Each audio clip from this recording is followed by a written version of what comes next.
I am the Assistant Director of Peer Education Initiatives and Training Programs with NASPA. I've been in my position for about 3 months now, and Lori and I are tag teaming the planning of General Assembly this year. My name is Lori Jevons. I'm the Assistant Director of Alcohol and Other Drug Prevention Initiatives. And Jason and I have prepared some slides to talk through best practices for submitting a program. We are recording this content, so it will be available after today if you do have students that you want to share this with, or any other constituent groups. But we will leave plenty of time at the end of our presentation today for questions, talking through any specific things that you may have. We definitely want to make sure that we are answering any questions. Wonderful. All right. So we'll start by talking a little bit about some general program guidelines. So our deadline for our call for programs for General Assembly is going to be 11:59 p.m. Eastern Time on September 13th. So that is just a little bit under a week from today. And we know that from our past experiences that most people for General Assembly will wait until the few days before the deadline to submit their proposal. Just be aware of when that deadline is so that it doesn't sort of rush right by you. Once your program is submitted and the deadline has passed, it will be assigned to anywhere from 3 to 5 people to review that program and the content that you've submitted. And that will include both NASPA staff here on the Health, Safety, and Wellbeing team, as well as some of our volunteers who've been working in the field and have a lot of expertise in the area. After that review is completed, the planning committee will go through and look at all of the feedback that was received as far as whether or not this particular proposal should be accepted. And those program selections will be announced and sent out to everyone by September 26th. So whether or not your proposal was accepted, you'll receive a notification from us by that date letting you know.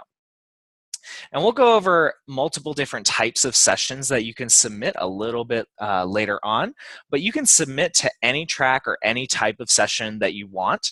But as we go through that review and selection process, the committee will most likely make some recommendations for the type of session your proposal would be a best fit for, based on the event logistics, based on where we have space that needs to be filled, things like that. So here are those program types that I just discussed. So the first is a showcase session. And that is a session that runs for just about half an hour, so it's pretty brief. It's really designed to be sort of an overview of a program, along with some suggestions for implementation and adaptation. So really going over those best practices for the work that you all are doing that you're really proud of. The next type of session is our general interest session. That's our traditional hour-long educational session. Gives you a little bit of time for interactivity, as well as some more time to go a little bit more in depth into your content. And then finally, as for the regular sessions, we have the Mini Institute, which is 90 minutes long. And that's really designed to give presenters an opportunity for longer, more sustained interaction with their attendees. And the caveat there is you want to make sure that you have enough content to fill 90 minutes, right? So we know that a lot of our presenters at General Assembly will apply for a general interest session, and they may finish, in 45 to 50 minutes. So you'll definitely want to time out those proposals to make sure that the content you have is fitting into the time frame appropriately. And then finally, we have roundtables this year, and those are going to be 60-minute sessions. We'll be separating those out for students and for advisors, and those are going to be really discussion-based. So if you're submitting a roundtable proposal, what you'll want to do is you'll want to prepare some discussion prompts, some probing questions, and you'll also want to be ready to provide resources as well as to facilitate some collaborative learning between the people who are attending that roundtable session. Any questions so far on the types of programs or program guidelines? No, thank you for the overview. Sure. Okay. So, components of a successful proposal, and we'll be going in depth into each of these a little bit. So, the first thing you'll want to come up with, or the first thing you'll want to write down, is obviously your title. What is your session called? And a title for a session should be catchy and interesting. It should make people want to come to your session, but it also needs to be descriptive. It also needs to tell people what they might be able to expect from your session.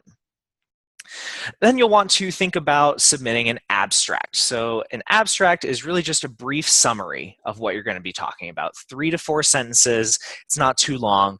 The abstract and the title are what go in our program guide. So that's what attendees will see when they're looking at the program book or our program app, and when they're deciding what sessions they want to go to.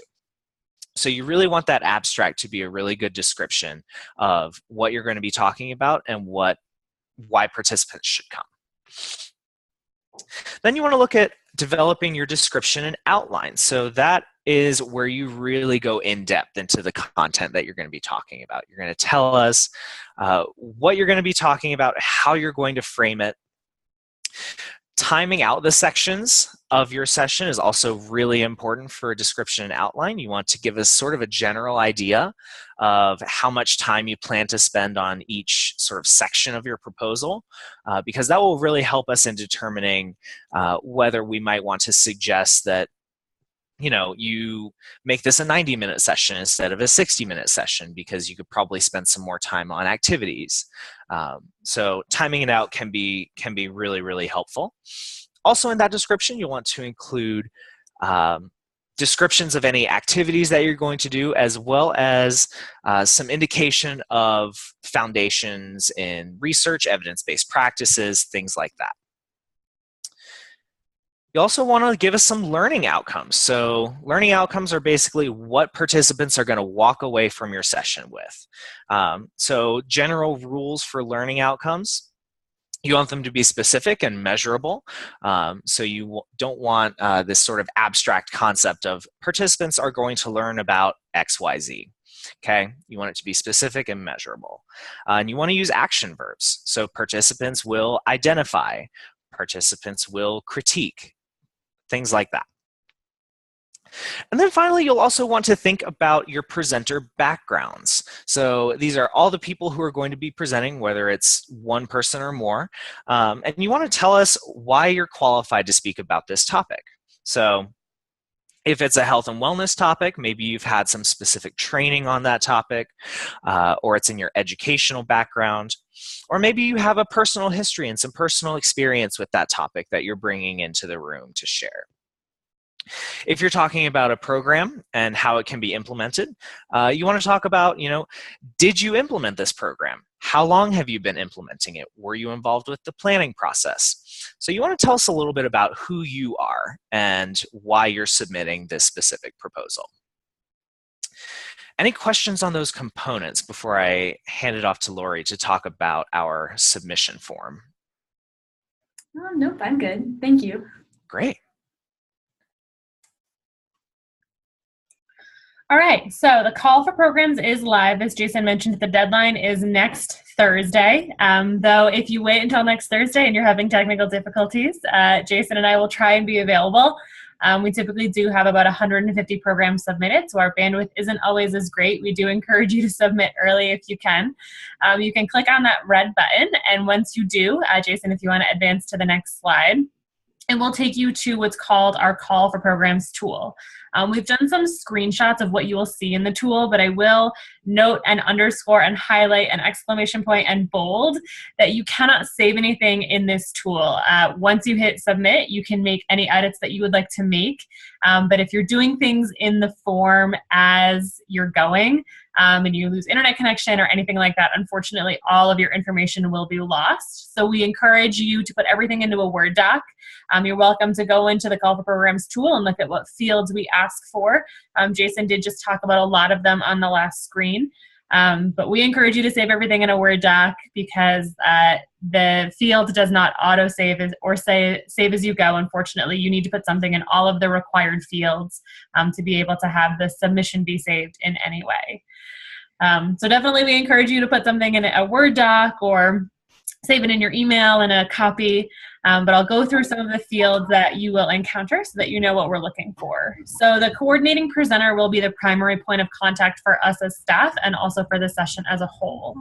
This should be someone who can be responsible for coordinating anything that needs to be coordinated, making sure that times, dates, locations are all communicated with any additional presenters. The program title, up to 12 words.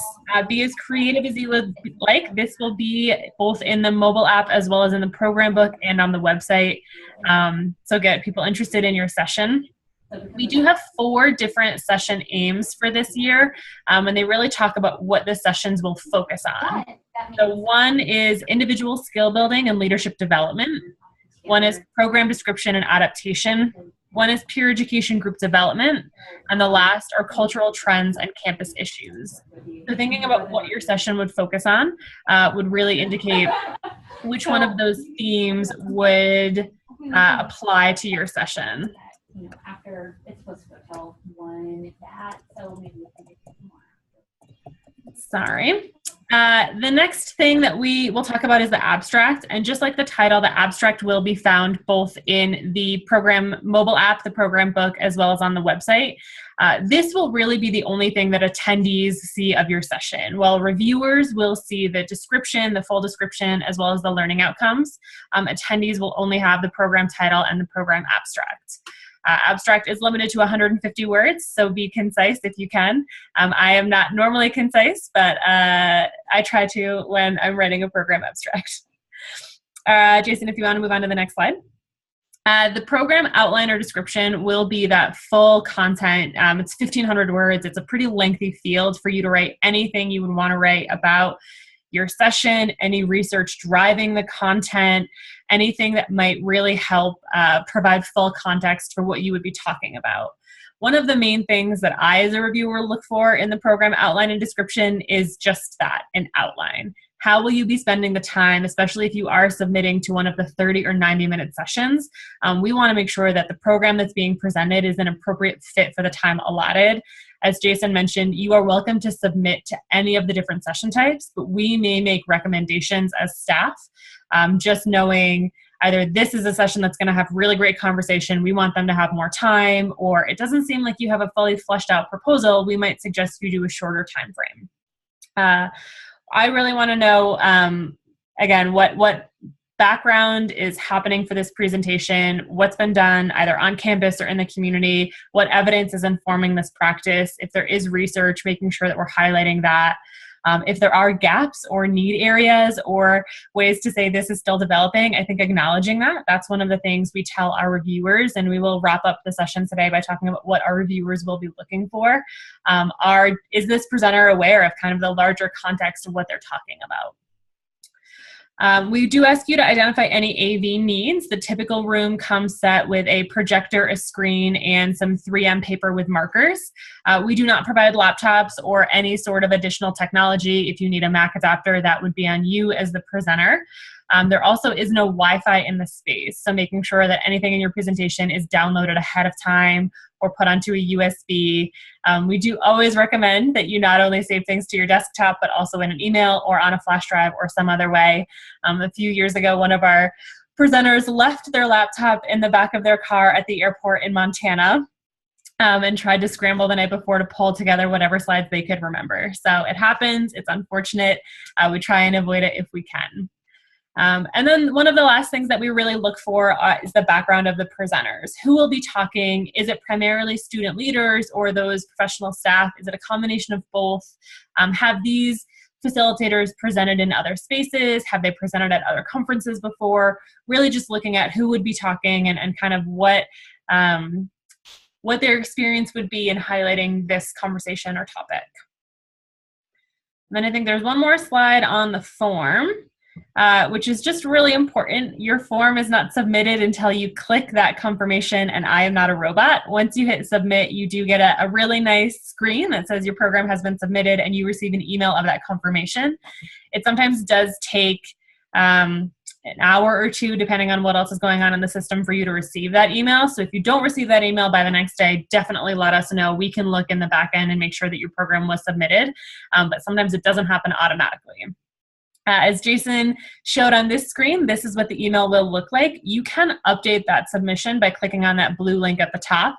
If there are any changes to coordinating presenters, if you put something in the abstract and then you decide, we don't really want to do that, you have to do it before the deadline on the 13th, but you're welcome to make any changes to the submission.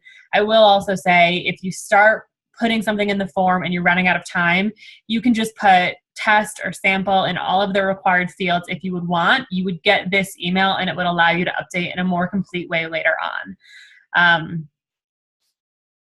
It's one of my biggest frustrations with this Call for Programs tool is that you can't autosave as you go. But every year someone comes to me at 10 p.m. on the deadline, my thing didn't save, I don't know what to do. And unfortunately the response is, if you don't have it backed up somewhere, you're gonna have to recreate it. So I said it before and I'm gonna say it again because I feel like it just can't be said too many times. We really do encourage you to save your information somewhere. As Jason moved on to this next slide. So before we move on to some of these helpful tips, I just wanted to ask if there were any questions on the tool in particular, or any of the things that I had brought up in terms of what we're writing on, what we're looking for. Nothing so far. You guys have done a great job. Thanks.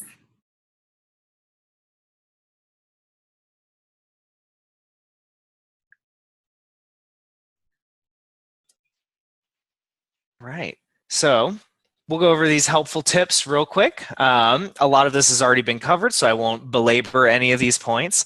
But again, you want to finalize that content outside of the Call for Programs tool. Remember, there's not going to be any internet access in the conference space, and we don't provide any extra technology outside of a projector and screen. And then finally, the last tip here is that we really look for programs that expand outside of the show and tell sort of aspect. So we don't, we really want programs to tell us about what you're doing on your campus and also tell us about what worked about what happened on your campus, what didn't work, and what can other campuses do to bring that particular program to their own campus. So some best practices, some tips for adaptation and implementation, recommendations for how other campuses might be able to avoid some of the mistakes that you may have made on your campus. So really give us more than just telling us what you've done on your campus. So you have submitted your program, the deadline has passed, and we are in the reviewing stage. Again, your programs are reviewed by NASPA staff as well as volunteers. So this is really what we're looking for when we're reviewing programs. So we're looking for sound program planning, solid foundation, clear expectations and outcomes. So that's really where you want to make sure that all of those points are included in your description and your outline. We're looking for content that's grounded in, again, research and evidence-informed practice, and you really want to be able to highlight that in your description. You don't need a full APA references page with 15 citations, but refer to one or two pieces of literature, or bring in some data that you have that is supporting what you're talking about, because that really helps us to understand the foundation that you're coming from. And then finally, is the proposal well written? Can we understand the words that you have given us? Are they specific, and do we actually know what your session is going to be about? So it can be really helpful to start this ahead of time and send it to a colleague or a supervisor or a friend and say, hey, can you look over this for me? Does this make sense? And that is a really helpful thing to do, especially if you allow yourself time to make those revisions. And finally, I want to mention, please proofread your proposals. We do get proposals, that have, a lot of grammar and spelling errors. Not a deal breaker, but it does impact our ability to understand exactly what the proposal is getting at. So proofreading, always appreciated. So we have reviewed programs. We have decided which programs we like and which programs we might say, hey, try again next year. So we are selecting programs. So our selection committee really looks at how we can diversify our programs in a number of ways, right? So we're looking at if institution X has submitted 10 program proposals, we're probably not going to accept all 10 of those proposals because we want other institutions to have space as well to share the work that they're doing. In the same vein, if we have 50 sessions submitted on alcohol and drug prevention, that's great. We're really glad that people care a lot about that.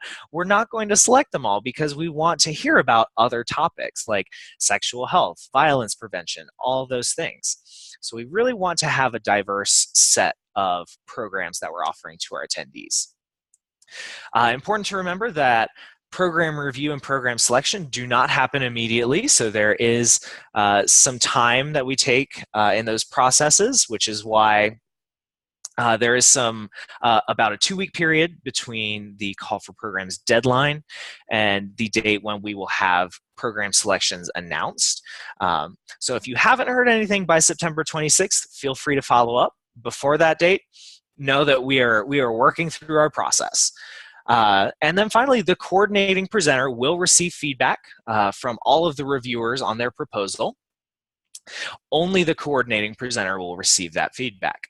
It's up to the coordinating presenter to share that information with any of their co-presenters, and it's also up to the presenters to incorporate that feedback. They're not required to by any means, but it is important to note that our staff and our volunteers have a lot of experience, not only with peer education and health and safety, but also with General Assembly. So this feedback tends to be pretty high quality, so we do recommend that people incorporate it into their proposals. Okay, and that's all we got. Does anyone have any questions about submitting a program for GA this year? Lindsay, you're muted. Okay, yeah, I just have a quick question. So in terms of, you mentioned that the program title and the abstract are all that the peer educators and their supervisors are going to see. Do you have any examples that we can see from like what people have done in previous years, what they've put in? Yeah, so if you go to the 2017 General Assembly website, that website is still up and active, and you can look at all of the programs that we selected last year, and you can look at some really great examples of titles and abstracts there. Oh, okay, that's great, thanks. We do also list any coordinating and additional presenters in the program book and the mobile app. So an institution or organization, I should say. So there is a little bit more information about who is presenting and what that looks like, but we don't do the full program outline or the learning outcomes. One thing that Jason and I talked about, and I think I forgot to add it to my slide section, is that we do offer some continuing education credits for this conference. And historically that has included general attendance, so any general continuing ed that someone might want, but we also do CHES credits, typically level 2. So if your session would be applicable for any continuing ed, we're happy to label that in the program book as well. Okay, great, thanks. Sure. What else do we have?